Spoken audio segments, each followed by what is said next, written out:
Okay. A few people have had a few notes, a few bullet points. This is a bit of a long one.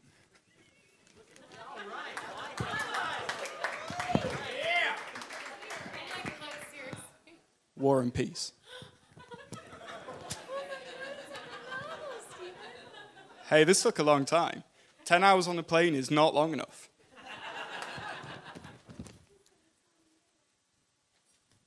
Okay. You ready? I'm ready.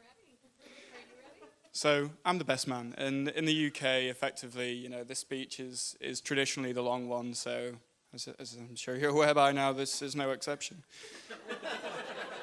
Evening, ladies and gentlemen.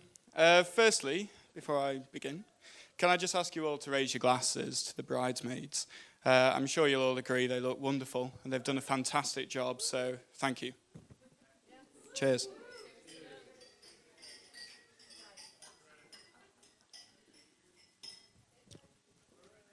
For those of you that don't know me, I'm Stephen. I'm Gary's younger brother. Our parents were obviously pretty disappointed with their first attempt, so they tried again.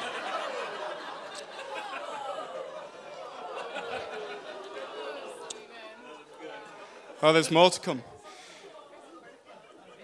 Despite knowing me for 28 years, Gary's, for some reason, decided to ask me to be his best man. Probably the best he could get. I must admit, ladies and gentlemen, I'm honoured to be standing here tonight. Giving a best man speech can be nerve-wracking, however, and, I was told that there was a holiday to San Diego thrown in, and somehow I did muster up the courage to overcome those fears, and I'm standing here tonight. I've got a pretty traditional speech to give tonight, and the first traditional thing for a best man to do is let everyone know on the bride's side what kind of a man their daughter has married. So, okay, here goes. Well, Gary is caring, loving, funny, charming, generous, successful, and... Gary, what's this? I can't read your handwriting.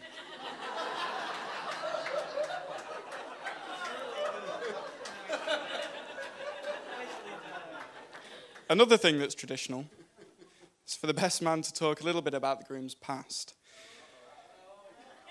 I feel pretty qualified to do this. Gary and I have been through a lot together, like trying to drive a rear-wheel drive BMW down an Alp in France in deep snow with summer tyres on. Let's just say going sideways along a straight road isn't, the traditional method. Anyway, where do I start? Well, Gary was born in 1980. This year was to be remembered because Ronald Reagan became president of the United States. John Lennon was shot. More importantly, Pac-Man was released. Do you remember that? That's good.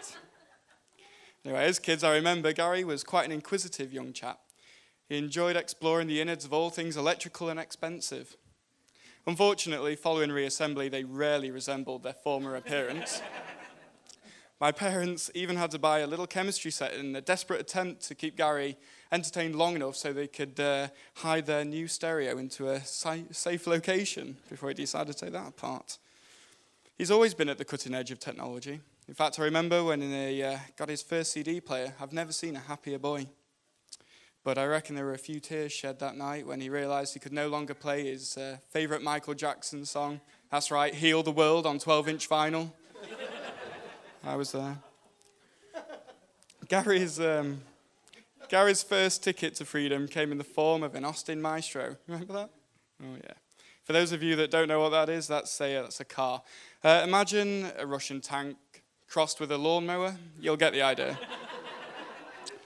Gary's friends at this point all bought cars at the same time. Many of them were faster. They spent all their hard-earned pocket money on big exhausts and making them go faster. Gary was smarter than this. He knew that no amount of money could make the Maestro go any faster. He needed new ways in which to impress the ladies. So off he went, he took himself into town, and he came back with what can only be described as the world's biggest speakers in the boot.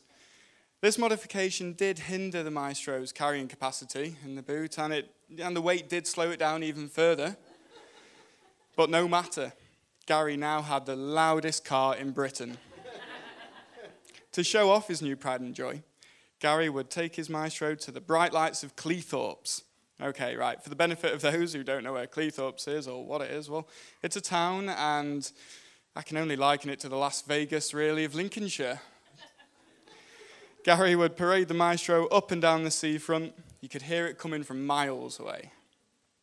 Windows would shake, children would cry, young ladies across the land would just faint as the maestro rolled by. It was a sad day indeed, when the demise of the maestro came, when even the skill of my father couldn't stop the rust from eating it alive.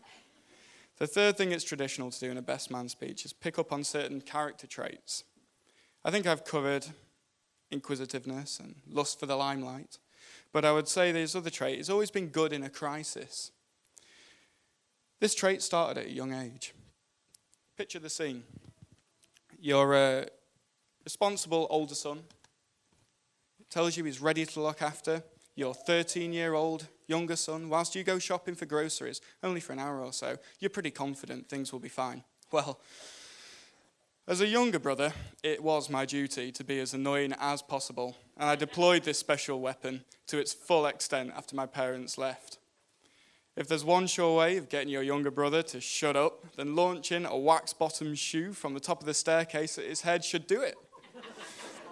The shoe struck me beautifully on the forehead, and there was a look of pure terror in Gary's eyes when he realised that Mum would definitely be cutting his allowance if she found out. He stayed calm in this crisis. He fetched a bag of frozen peas, sat me in a chair, and prayed there'd be no mark.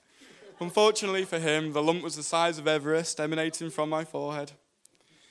I think Gary handled this situation very well, but upon their return, I think even my folks were a little impressed actually at Gary's first aid ability.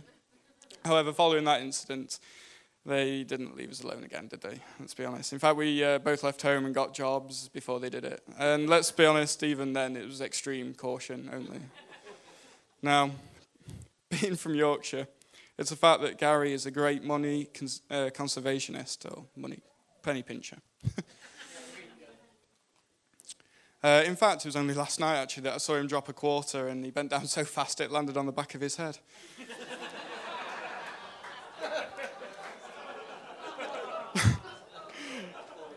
Sorry, Gary. It does remain for me to give you a few pointers for married life. Firstly, remember that today will probably be the last time you're going to be able to speak any length of time without being interrupted by your wife. Secondly, never go to bed angry. I've always lived by this rule, and it's probably why the neighbours are always calling the police at 3 a.m. to complain about the noise. Apparently, marriage should be a 50-50 partnership. Gary, you need to realise that people who believe this know nothing about women and even less about fractions. Fourthly and finally, when arguing, you have a choice. You can be right, or you can be happy.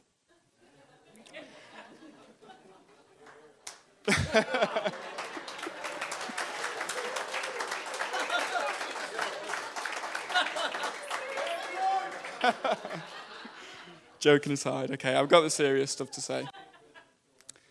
Standing here on my brother's wedding day, in the company of so many friends and family, I feel pretty overwhelmed by an unusual sense of affection towards Gary. I've realised today that my annoying older brother, who first set eyes on me and tried to pick me up by the ears, and whom I grew up with predominantly arguing with, is actually pretty all right. I want to say it's impossible to summarise the last 28 years I've known Gary. I would like to say that over the years, he's been the best anyone could ask for in a brother. He's been a best friend.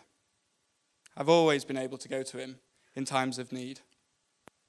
I know you will maintain these standards as a fantastic, loving husband. Everybody will agree that you two make a fantastic couple. It's been a great day, and it's been a great pleasure to be part of this celebration of your clear love for one another. So I want everybody in the room to now be upstanding, and I want to propose a toast to the happy couple. And at the same time, quote the words of the poet Edward Blaylock, I wish the best day of your past together be the worst day of your future. To the new Mr. and Mrs. Burgess. Cheers.